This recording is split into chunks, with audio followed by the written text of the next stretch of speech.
Today's podcast is brought to you by Kentucky Farm Bureau Insurance. When it comes to home and auto insurance, it's important to have the right coverage from a company and an agent you can trust. Someone who will help you properly protect the people and things you love most. So if the unexpected happens, you and your family can rest insured. To request a free quote, find your local KFB insurance agent at mykfbagent.com. Kentucky Farm Bureau, big on commitment. How's Tim doing? Good. Well, how is Tim doing is the question. I think Tim's doing pretty dang good. You know, you think Matt's got a little to worry about? I mean, this is the third episode, and I think we're to the point. This will be the third one everyone hears. Yeah. They might just be used to this tag team duo right here. Hey, Hilton, you're in trouble out there, buddy. Look out, bud. See if he goes to the beach again. Yeah. It has been fun. I've had a ball. Yeah, I mean, there's rumors that this is like, you know, those TV shows where they do crossovers, different characters. Yeah. This day is turning into a crossover day. It is. I mean, Kyle's mentioned Farm to Frankfurt for one of us to pull over. You've mentioned Down the Back Roads. Watch out, podcast subscribers. You're about to hear each of us on each other's pieces. Yes, and you know, this is refreshing. I love to do the Down the Back Roads thing, but, you know, obviously I'm reading a story, you know, storybook time. and I love sharing those. But this, you know, this is sort of, you know, just sitting here and just chit-chatting. Yeah. I kind of like that. It's what we do at lunch randomly that people just don't get to hear. Yeah, we should record our lunches. We should not. We will have no one sitting with us anymore. They'll be like, wait, I'm sorry, what? This is the show? Yeah, we're going to talk about chicken fertilizer today. And so. Can everyone in the IT department talk to us about how you feel about diversity of farms? Yeah. They'll go farms? No, it's been fun. It's so funny to me. Everyone thinks of you as the written word guy. Those that don't get to talk to you enough. And I'm like, yeah, but Tim's an interviewer at heart. He just gets the wonderful opportunity to write it. And so all of us talkers of the world, me and the Matt Hiltons that don't have to do the writing, we love bringing you in because you pull all the same information. You're just an interviewer. Get to know That's people. Right. You know, I'm telling you, it's just amazing, isn't it? You're amazing. It is a blessing, is what it is. Who thought, you know, somebody told me once I had I had a face for radio and a voice for print. Did you take that as a compliment? I said, thank you. That was the joke when this thing started, and I don't know if I've told this before, but I'm not a huge camera gal. I would love to just hang out and talk to people in the back. I'll stand in front of a room and talk, but I don't need the camera. It kind of wigs me out with the light and everything. So Kyle ended up on the camera, and I ended up with the microphone, and so I made that joke to Hilton a few times, like, oh, do I not have a face for video? I got a face for a podcast? And he was like, I'm never going to answer that. There's no safe answer. And you notice Matt doesn't ever get in front of the camera. Look at that. I don't know why. Because he tells me all the time what a good-looking guy he is. I don't know. So, man, that first episode back, it's just going to be the roast of Tim Thornberry. Matt's just going to do it all in one opening. We love you, Matt. Don't worry. No worries whatsoever. This is your podcast. No, we have a good time. And I hope that's what people get to learn with all this is that we bring some of the staffers in a bit, but we just have a good time with the farmers, the members, the staffers, doesn't matter who it is. And this one is a fun one because it's a sector of the poultry industry that I don't think people realize that we do have in this state. Past just the backyard ones. We've got layer producers in Kentucky, which I think is something we learned a lot about today. I was taking notes on some of the pieces that I didn't even really know, even being in a past livestock role. I thought it was very interesting and obviously a lot of work. And I remember, you know, I'm old enough to remember when the poultry industry was in its infancy and how it was coming along. Tobacco was transitioning, and so I'm sure, as with any new enterprise, any new thing, that people were wondering how's this gonna go. And suddenly, and I won't say it certainly wasn't overnight, but before we knew it, poultry was our largest contributor to cash receipts on the farm, and you know, over $1 billion industry a year. And it really, I think, it was really it could have been a saving grace for a lot of those farms out there that had traditionally tobacco was king of the crops, and suddenly that was changing. And now what do we do? And so it's very enlightening to talk to Justin today and learn more about the operation and how it works and what he does, and certainly how dedicated he is to it. Yeah, absolutely. I think there will never be another tobacco, and we look for it over and over. Small acreage, high labor, but big dollar, and we will never have that duplicate. But there are so many facets that we have brought up in the last 30 years that I think are making small strides to be there as a piece of the operation, and you'll hear him talk about that today. This layer operation on smaller acreage than what people could do cattle or, commercial sheep or a lot of things that people have diversified into. He can do kind of some smaller acreage than that, but still be able to come back from a plant job. And I think for a lot of people that will have a very tobacco-esque feel to it was, tobacco's the reason I got through college. Tobacco's the reason I was able to stay home. Different things like that. So it's a neat conversation, and it's just, again, a facet a lot of us don't think about. We don't, if you were to ask 100 people what you first thought of when you think about agriculture in Kentucky, they may give you 100 different answers. I'm still not sure if they're not connected to the industry that poultry would be what comes to mind, unless they connect the Kentucky word with the chicken word, It's really a learning opportunity for us when we have people on the podcast, or if I go out to a farm to interview somebody, especially because in the past I've not known that much about the poultry industry. I'm always fascinated to talk to somebody and listen to what all they have to say. And Justin, I'm ready to go visit him. Get rid of this rain and let's go visit him. So. I love it. All right, well, we are not going to hold you guys back any longer. We will let you tune into Justin's episode. So without further ado, I'm Renee Carrico. I'm Tim Thornberry. And this is Between the Rows.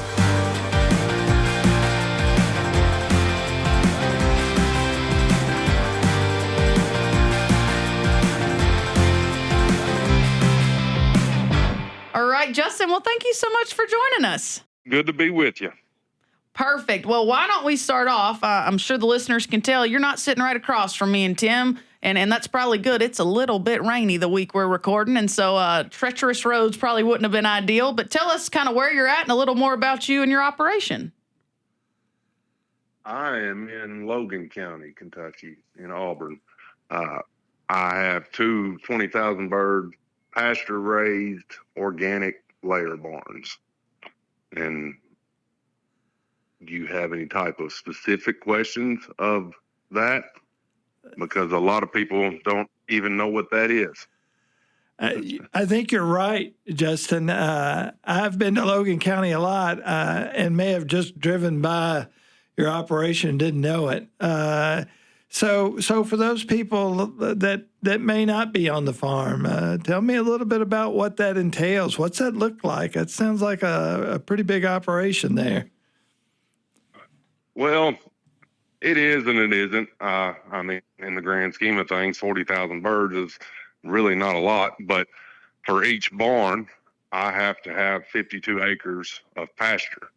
And with the company that I am contracted with now, we have that pasture broke up into 8 paddocks for each barn so that we can rotate the pasture so that get a chance to regenerate the pasture before they get back into it and tear it back apart. That's sort of like rotational grazing with cattle. Yeah. Basically the same thing. Yeah. I didn't see that's something I've already learned something, Justin. I didn't know you did that with poultry. That's very interesting to me. It has its pros and its cons. And one, you get obviously better grass because we usually keep them in a certain paddock for 3 weeks at a time. So by the time you get back, there's 4 paddocks per side that coincide with each other. So what's that, every 12 weeks before they get back into those paddocks to give them a little bit of time to regenerate the grass and so they don't have to go as far out. But at the same time, chickens spend all day, every day, trying to find a way outside the fence. Yes, And they do. with doing so, they get outside the fence, and we lose a lot more to predators because of this. Oh, yeah, I could see that. So I'm going to ask the question that I've been dying to know ever since we even got your name written down. Why layers? Why the heck even go this route? What even got you intrigued with it? Well, you got to eat eggs, don't you? I do every day. Yeah, I mean, there's pros and cons. I mean, your average day is you have to do a morning run to get the eggs off the belt, so you don't have too many weighing your belt down and start damaging equipment. But a morning run usually will last between an hour and a half, 2 hours for both barns, and then you have an afternoon run of the same thing. Then you have to repair your fences, and the reason you're asking why I got into this, I've worked growing up working on the farm, tobacco, row cropping, some cattle here and there, hay, straw, all that good stuff. And then I went into factories, and factories just took the life out of me. And this was the only way that I could find that I was able to own land and be able to enjoy land of my own. But the organic aspect, I feel like we're feeding a healthier product with the organic and the pasture raised than your conventional layers. Yeah, absolutely. So, go ahead. No, you're fine. Go ahead. Well, I was just going to ask what company, what integrator, kind of where do you guys sell? I don't know if I should answer that question. I will say that a lot of my eggs go to Whole Foods. Okay. But well, I don't think they would mind. Vital Farms would be who I'm integrated with now. Okay. You know, Justin, if you go back years ago, this has been, probably more than 20 years ago.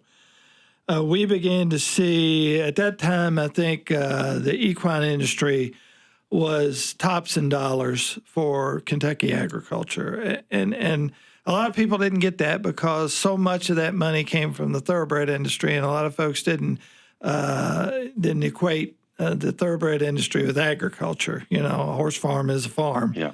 But then we began to see processors come in and the poultry industry really take off.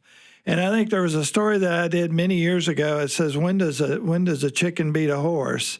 And that was the year that poultry topped equine in cash receipts. And I think it went over $1 billion that year. And it was just phenomenal to see the growth of that industry. And I assume that you've seen that, been a part of it. And I don't know whether it's been surprising to you, but it's really been a big boost to Kentucky agriculture, don't you think? Well, yes. Logan County, just with the ones that I know about, you're talking about 8 or 10 different farmers, and I'm sure there's more than that. I'm just speaking of my specialized of the pastured organic, or they have pastured conventional as well. Another part to that, not only the equine, but another one was when tobacco buyout happened.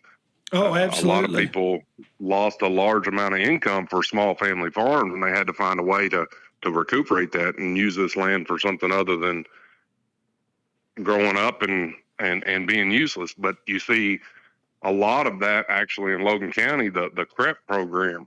There's a lot of ground that's still, I guess, trying to recover from that CREP program because they didn't keep their fields mowed, and now they're just so overgrown with saplings that it costs a fortune to get it back into row cropping. Mm-hmm. Mm-hmm. Yeah. There's poultry has become a very large industry. I know Vital is trying to grow quite tremendously in Kentucky. Yeah, absolutely. So I think I say that people are used to broilers. I'm sure we had a lot of people get educated a lot when we've had broilers producers on here. But for those that maybe don't understand, and we get a lot of questions right now with the price of eggs and everything, but How many eggs? So you said how many birds? How many eggs could you, on average, produce a day, just on the scale that you're at? Well, you get into peak production, you're talking about 19,000 to 19,500 per barn, and that's in peak. Now, right now, because of my predator loss, and I'm actually going out for a clean out next week. One barn's down to about 15,000 eggs a day, and the other one's down to about 12,000 eggs a day. So, because of different health challenges throughout the flock, predator loss, I mean, your ventilation ties a big role into their production. If they've ever missed feedings or watering or lost water for any amount of time, there's several variables that go into our production. But I know that some of the broilers, they like to do eggs during that process, and from what I understand, and I'm not in that market, but they're happy with the 80% production. Okay. Us, we like to stay peak around 95 to 98% production, and by the time we're going out, we don't want to be below 80 to 85. You can have some farmers can stay in the 90s, some go down to the 60s. It's just there's so many variables to predict. You can't predict what your production is going to be. I can tell you what it is right now, but that's just what it is right now. 100%. If that makes sense. Oh, no, I totally agree. I mean, I see where you're coming from. So in a year, so my depending on the type of house and who the integrator is and people will have so many turns of those barns per year. What does a year look like for you when you talk about like a clean out and rotating groups? What does that look like on a layer operation like yours?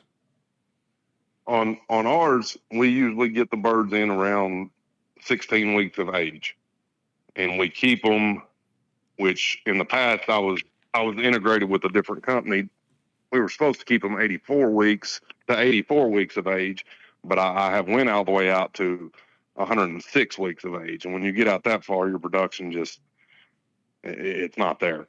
Right. It's costing everybody money. But now, let's see, last block, they had us keep them to 74 weeks and 6 days. I don't know, they had a number in their mind that they felt was right, but they moved it up to 80 weeks of age. So that keeps it, 64 weeks is what we keep them. So a little bit over a year, and then we do a clean out. Okay. And different farms are set up differently. Mine, you have to pretty much tear the entire barn apart. We got raised bed slats, so the manure's underneath it. There's 250, 300 tons of manure in the barn. I've got to tear it all apart and get all that manure out, pressure wash it all down, and put it all back together. Oh, wow. And you've usually only got a few weeks to do so. Justin, are you able to use any of that waste for any type of fertilizer or anything? I know there's in the past we've talked about some of that coming from our poultry industry. That's an advantage to some folks that are using it as some type of fertilizer on their land. Is that something you do, or you know people that do it?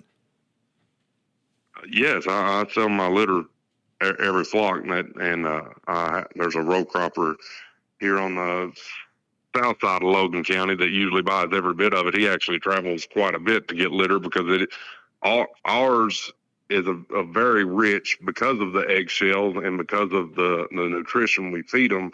It's a very rich fertilizer. And whenever all the synthetic fertilizers went skyrocketed, a lot of people transitioned to the litter, and I have several people call me throughout the year trying to get some. So that's another avenue that we can recuperate a little bit of our cost. Mm-hmm.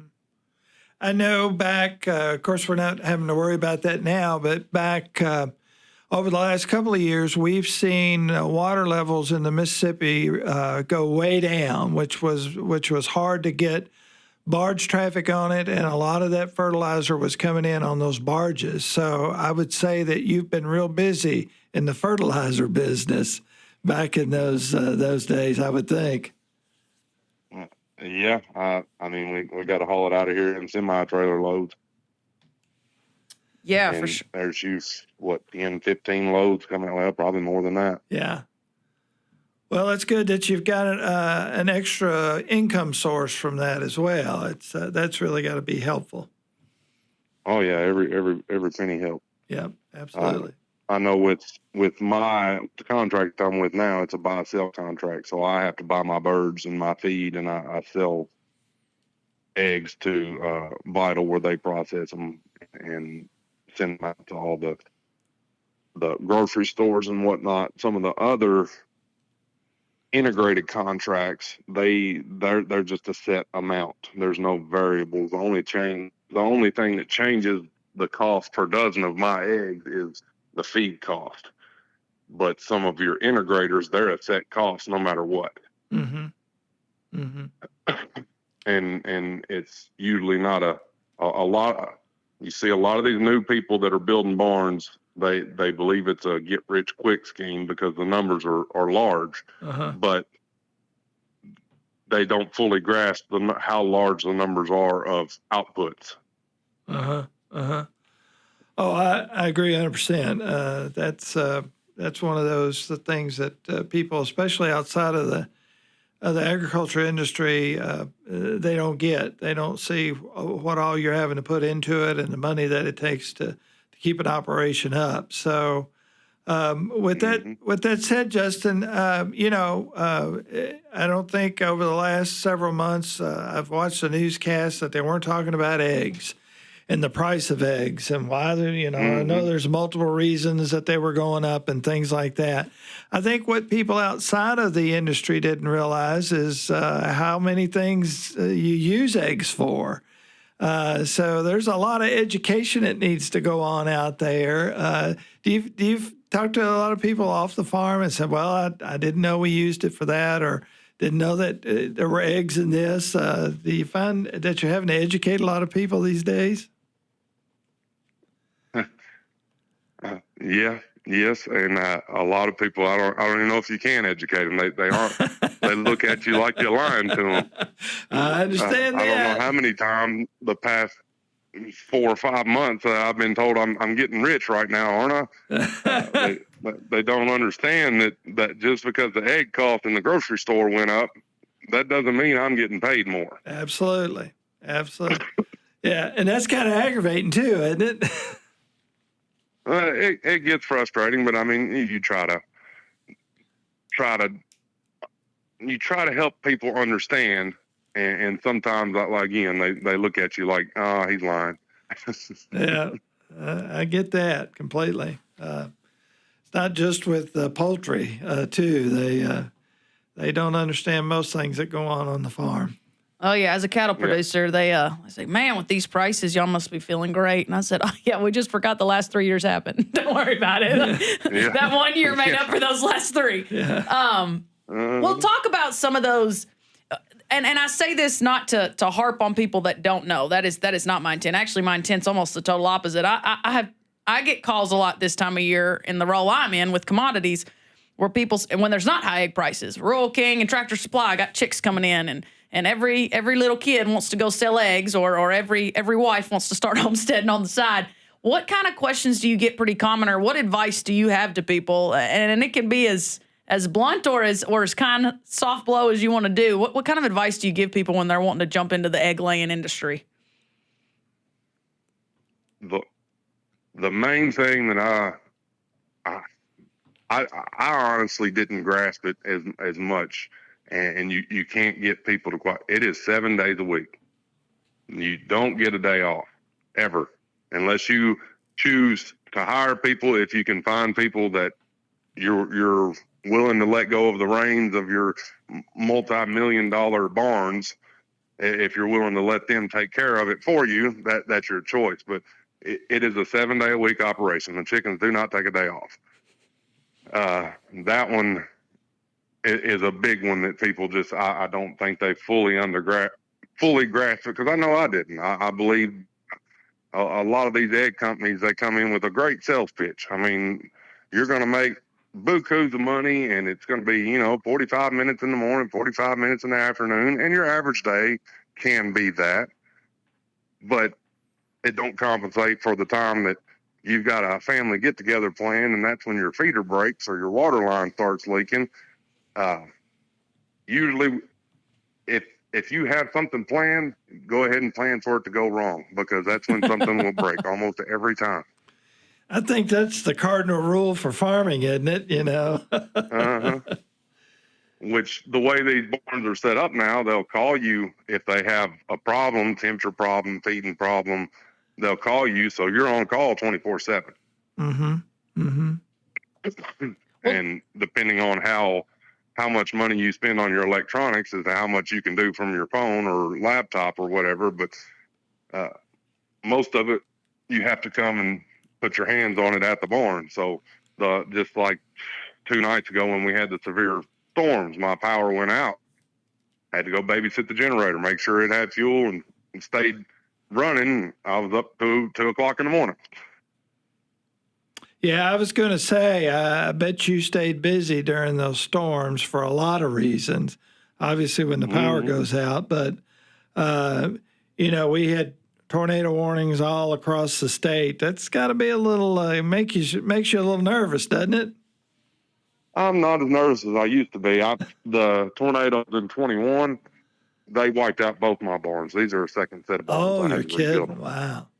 Mm-mm. Wow. So once you go through it, you're not as nervous about it as you were the first time. Yeah. I don't know. I was pretty nervous the other night. I don't have chickens. I have horses, but I was pretty nervous about it. Well, talk to us. Yeah. When it comes to your livestock, I mean, you are always nervous, because that's you're talking, my birds are $8.30 a piece. So that's a big investment that, like you said, you're nervous if something happens and they go flying away. Justin, you're a real farmer when a storm comes up, and of course, first you make sure your family's safe, but then your next worry is your livestock. And you've got to check on them and make they're your livelihood, but a lot of times they're your babies. You got to take care of them. Well, and that reminds me of a good point. You have a lot of these, let's say, animal rights activists, I guess is what they call themselves, where you see a lot of abuse of animals and all that. And then I cannot speak for every farmer by any means, but what a lot of these people don't understand is that those chickens are my livelihood. Mm-hmm. They get taken very good care of. I'm with them 7 days a week, and if they're sick, I'm hurting. Mm-hmm. And a lot of these people don't understand. I mean, the animal abuse, I'm not saying there's not cases of that, but that's not the average farmer. They're not going in there and just throwing chickens around and hurting them for no reason. There's a lot of care for these birds that happens almost nonstop. Oh, absolutely. Absolutely.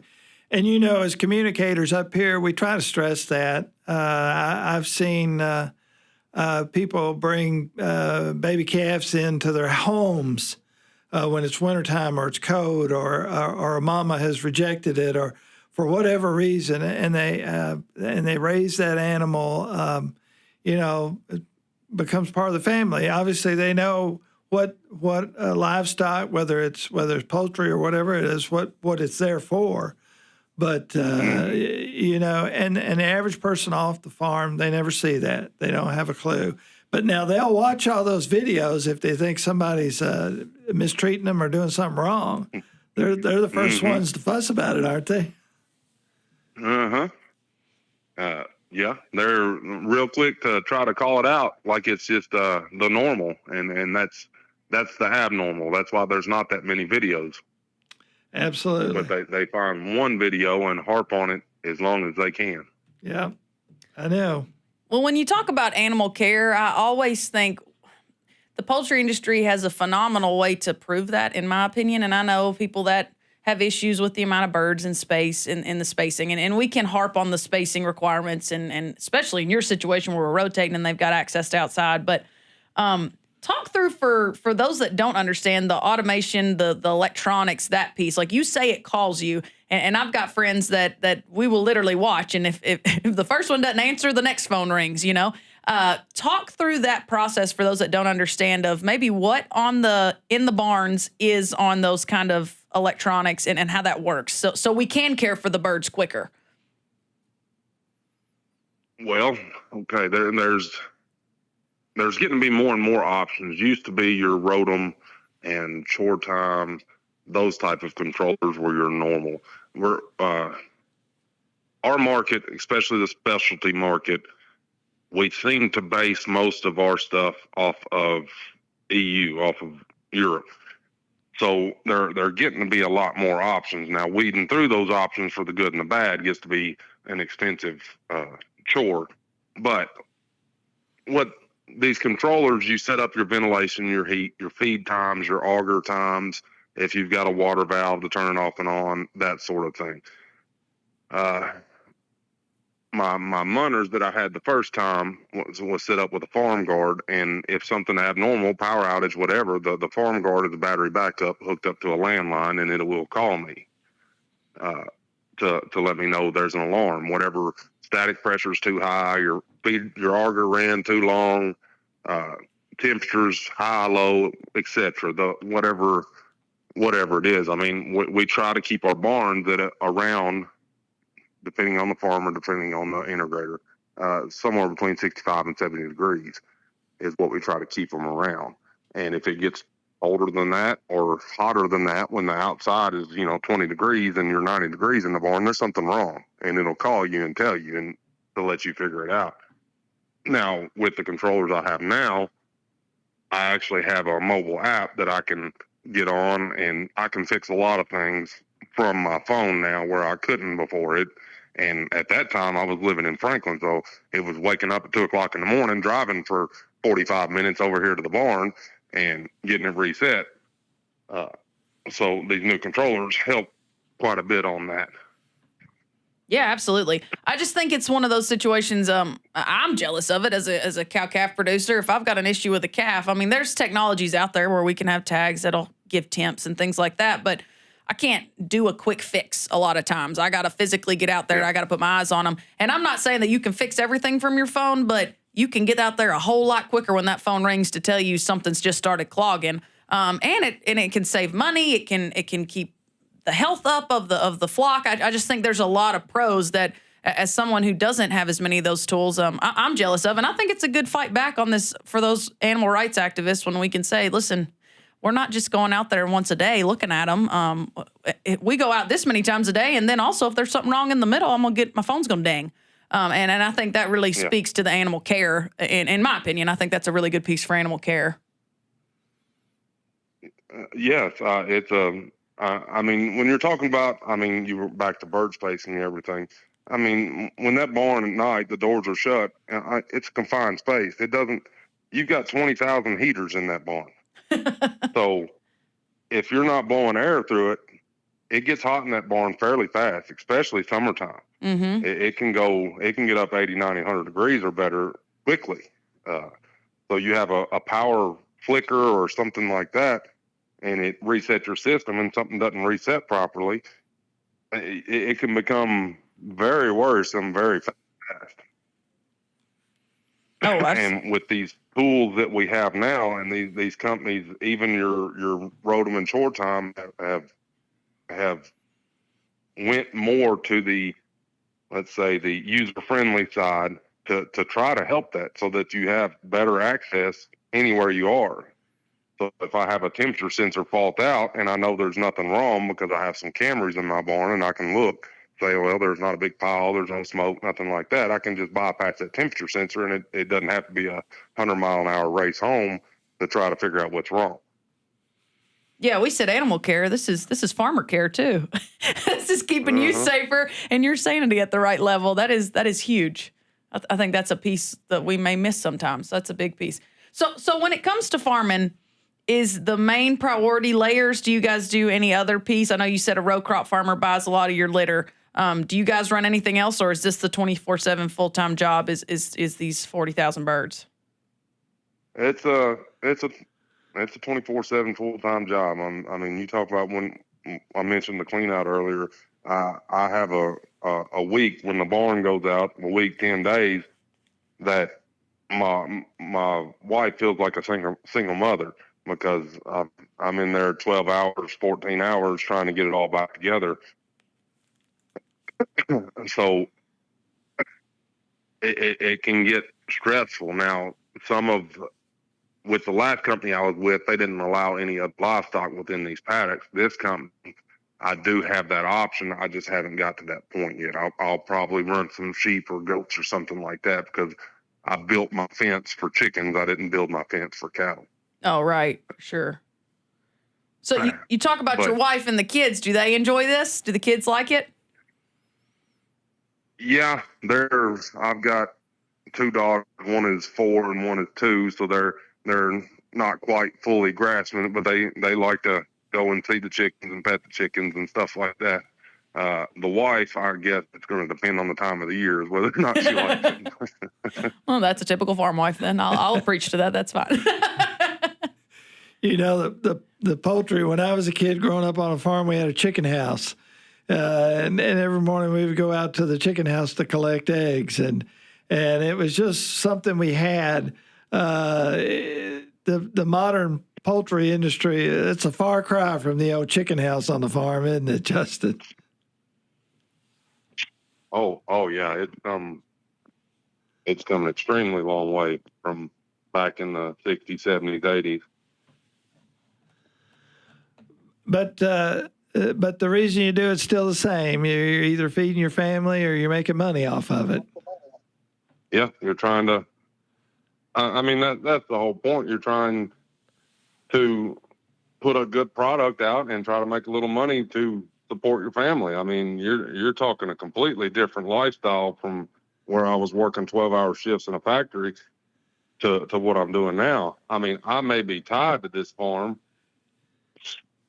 24/7, but at the same time, I get to enjoy this farm a big portion of the time. Got a pond, I've got river access, and the girls love going for a ride on the mule on the side by side. So you get to enjoy nature. I feel like it brings you closer to nature being able to do something like this. Wouldn't want to go back to that factory, I bet. No, that's not on my 10-year plan, at least. I do not blame you a bit. I'd much rather be there with the chickens. Well, Justin, we just cannot thank you enough. I know I said it at the beginning, but I'll say it again because I do, as much as we enjoy people coming up here and seeing the fun studio and getting a chance to shake hands. Tim will know that. He's the same way. We would much rather be out there meeting you on your farm, too. Just happens to be the audio equipment's up here. So the weather's been tough, and I know a lot of things are going on, but we can't show our appreciation enough for you taking the time to talk to us today. And about a piece of the industry, I think a lot of people don't realize we have the scale we have here in Kentucky. Yeah, and just to add to what we do, I mean, a lot of people don't understand with the organic market is we don't have the options for some of these bird health. We have to keep great biosecurity because we can't run auto antibiotics. It doesn't matter if they're sick or not. We don't have that option. There's a lot of our inputs that we have to spend a tremendous amount of money because the organic side is a lot more expensive than the conventional side. When you talk about your inputs, your feed, and everything else, the organic market is a expensive market. I'm sure if any of y'all buy organic, you probably see what I'm talking about, but that's because of our input cost.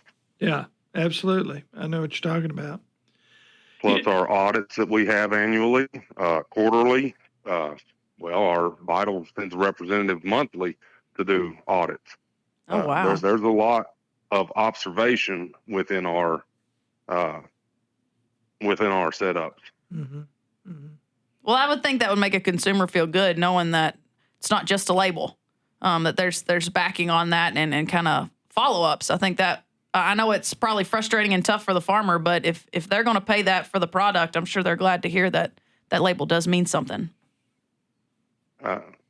Yes, it does. I mean, we have a lot of rules and regulations that your conventional farmer wouldn't even know anything about, much less the extent of them.